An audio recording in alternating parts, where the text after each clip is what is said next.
heart of Exeter, Rhode Island, among the dense woods and quiet hills, stands the decaying remains of a place once known as a sanctuary, but remembered as a house of horrors. The Ladd School, renamed from the original Rhode Island School for the Feeble-Minded, for nearly a century behind its gates and crumbling walls, many people's suffering went unheard. Voices were screamed silently, lives were wasted, and the full truth was buried.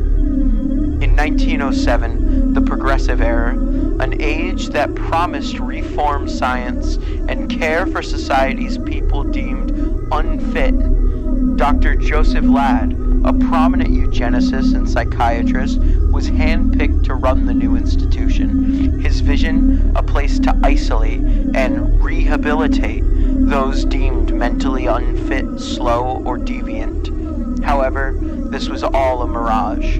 In truth, it was little more than a warehouse for the unwanted, the misunderstood, and the abandoned. Children with developmental delays, teens with epilepsy, young girls who had been assaulted, and their PTSD deemed them unfit in Ladd's eyes, and even those simply too poor or too different to fit in, were thrown together under one roof.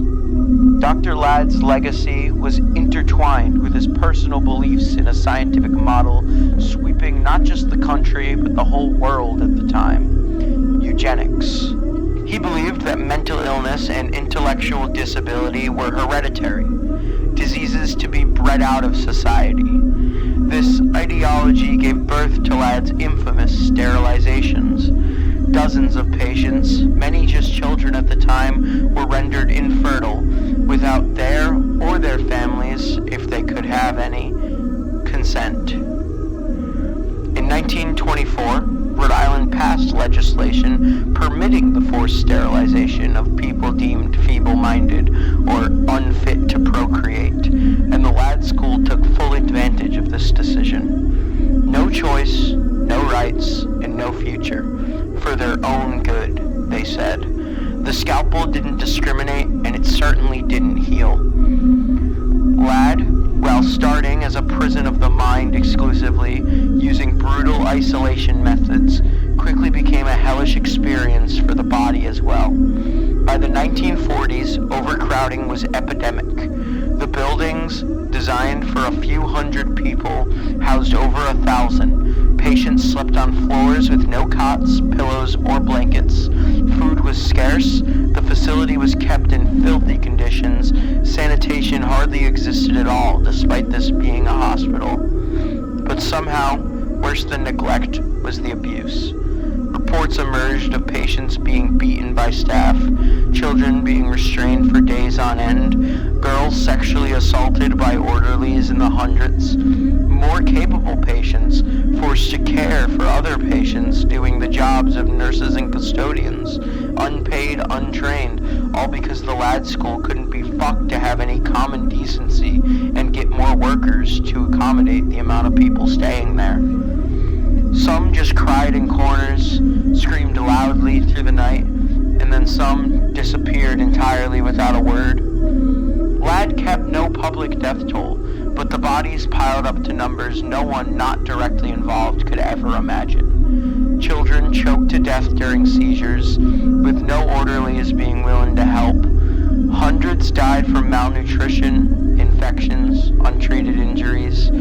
Autopsies were very, very, very rarely conducted. In one infamous case, a young boy with epilepsy died after being locked in a solitary room with no light, no food, no water, just a bucket, silence, and his own mind to keep him company. His parents were told he passed peacefully in his sleep from causes unknown. At the time, beneath the grounds, quiet graves were dug, often without markers and almost never with a name. In the 1950s and 60s, braver employees began to speak up.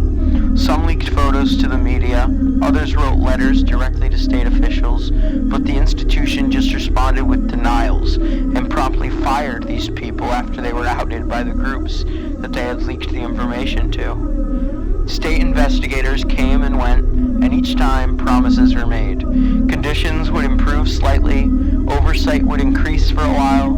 The worst was over, people thought, every single time. its doors within weeks.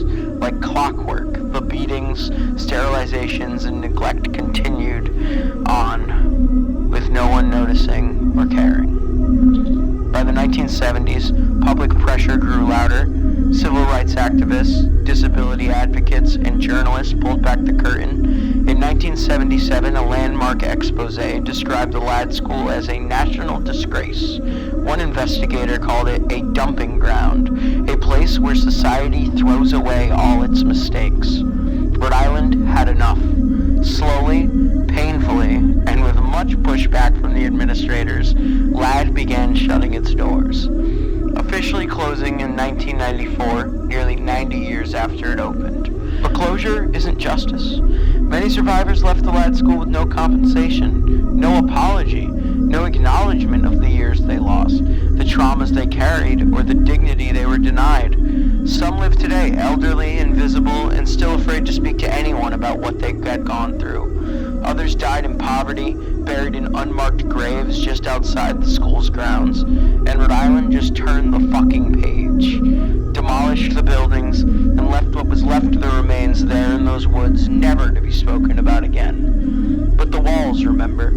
I know when I was a child, I broke into the remains of the school to fuck around with some friends and a cousin of mine. We didn't stay long. The left behind medical equipment, the papers spread about, the trash left behind by others who had broken in, and homeless people who had made it a home for a while, made us feel very eerie, and like the pussies we were, we left quickly.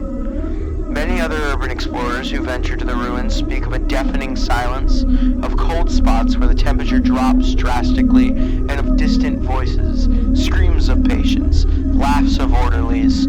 These are not ghosts, but memories of that girl locked in a padded room, young children strapped to beds and beaten, that poor boy in isolation choking on his own tongue, memories of children who never got to grow old. Ladd School isn't just any horror story.